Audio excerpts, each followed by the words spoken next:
Selamat datang kembali, sahabat dunia otomotif. Apakah kamu berencana untuk membeli motor CBR dalam waktu dekat? Jika iya, perhatikan hal-hal penting berikut ini. Ini tentunya bukan hanya bagi kamu yang ingin membeli motor CBR, tapi berlaku juga bagi kamu yang sudah membelinya. Seperti kita tahu teman-teman semuanya, kualitas dari mesin Honda memang tidak bisa diragukan lagi. Selain performanya maksimal, kendaraan ini memang terkenal sangat irit, sehingga teman-teman tentunya akan sangat tenang ketika pergi kemanapun dalam perjalanan jauh, karena bahan bakar dari Honda termasuk CBR ini sangat irit. Saya sendiri kalau misalkan mengisi bensin dari motor CBR ini dengan kapasitas tangki yang cukup besar, maka saya sangat jarang sekali untuk melakukan pengisian bahan bakar karena memang motor ini sangat irit. Kemudian tentunya juga sangat nyaman. Namun kelebihan-kelebihan ini bisa tidak berarti kalau teman-teman mengabaikan beberapa hal-hal penting berikut ini. Apa saja hal-hal penting yang harus kamu ketahui dan pahami agar tidak menyesal? Berikut ulasan yang saya sampaikan berdasarkan pengalaman sendiri. Hal pertama yang harus teman-teman pahami adalah bahwa CBR ini tidak memiliki selahan kaki. Artinya, untuk menghidupkan mesin ini benar-benar mengandalkan starter. Ini tidak terlalu masalah kalau kita memahami dengan baik bagaimana cara perawatannya. Layaknya seperti mobil yang mengandalkan starter.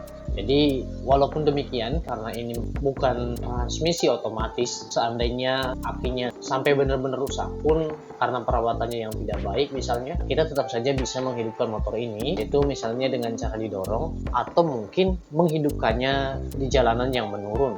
Seperti kita tahu, ketika pada jalan yang menurun, motor dengan transmisi manual ketika dimasukkan gigi maka dia akan hidup. Namun sejauh ini tidak pernah terjadi hal seperti itu.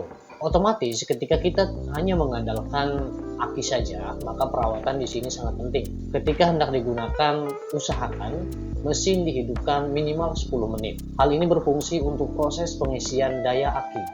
Jadi dengan demikian, aki motor teman-teman akan senantiasa baik, karena sebelum penggunaan ke hal-hal lain ketika dihidupkan pertama kali, maka sistem kelistrikan akan menyuplai dari aki motor ini. Jadi pastikan teman-teman memahami itu dan tidak langsung menggunakannya begitu saja, karena jika sampai aki motor teman-teman mengalami soak, tentunya itu akan sangat merepotkan. Kemudian yang kedua yang perlu teman-teman pahami, masih saat menghidupkan motor, mesin ini dilengkapi dengan air radiator, dan ketika motor dinyalakan akan ada penanda lambang dari radiator.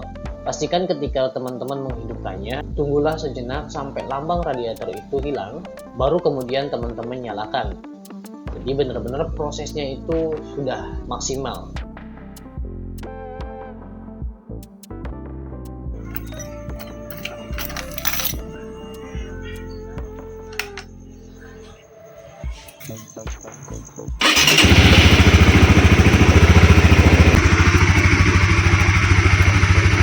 Kemudian tentunya pastikan juga teman-teman untuk radiatornya ini jangan sampai airnya sedikit, lagi sampai habis. Disarankan teman-teman di rumah itu senantiasa memiliki stok ya dari air radiator ini, dan selalu cek kapasitasnya. Jika seandainya sudah berada di level bawah, teman-teman isi sampai ke garisnya untuk air radiator.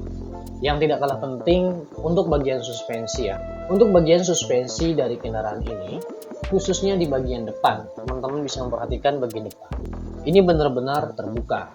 Apalagi jika saat musim hujan ya. Biasanya kalau misalkan musim hujan, entah itu di kota apalagi di desa, jalanan itu becek teman-teman. Ketika jalanan becek ataupun berdebu, pastinya air sekitar sini itu akan kotor. Ketika area di sekitar sini kotor, ya seperti kita tahu ya, cara kerja suspensi kan ketika ada yang tidak rata dia akan mengembang ya, agar getarannya tidak terasa begitu kuat terhadap pengendara.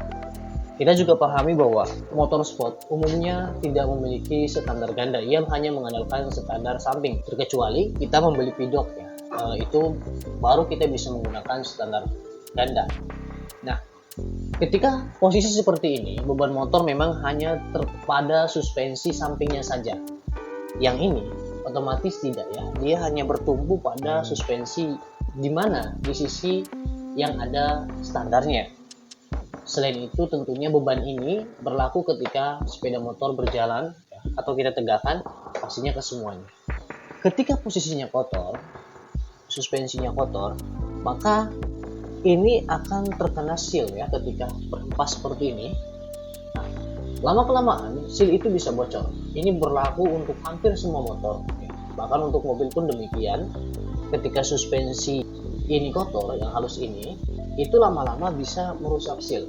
Maka sangat disarankan teman-teman untuk senantiasa membersihkannya. Ketika teman-teman melihat bagian suspensi ini kotor, minimalnya seminggu sekali.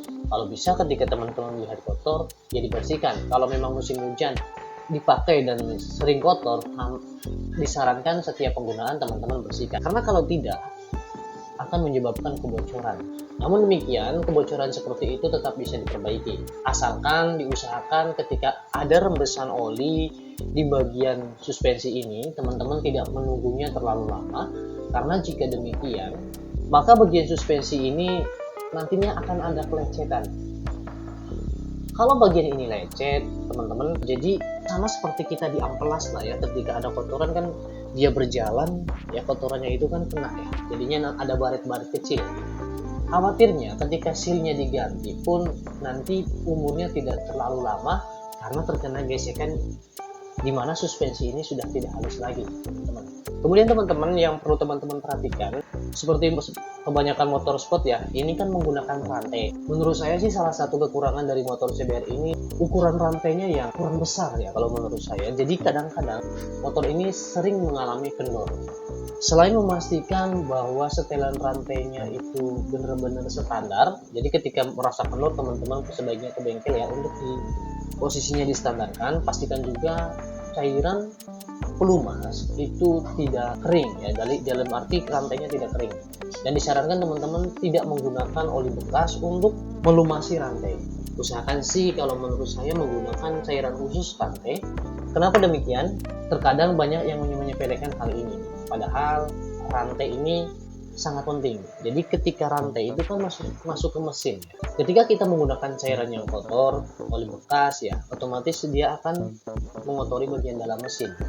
Nah, jadi sangat disarankan teman-teman menggunakan cairan rantai khusus sehingga nantinya tidak mengotori mesin dan performanya tetap bagus. Kemudian tadi kita membahas saat musim hujan, teman-teman.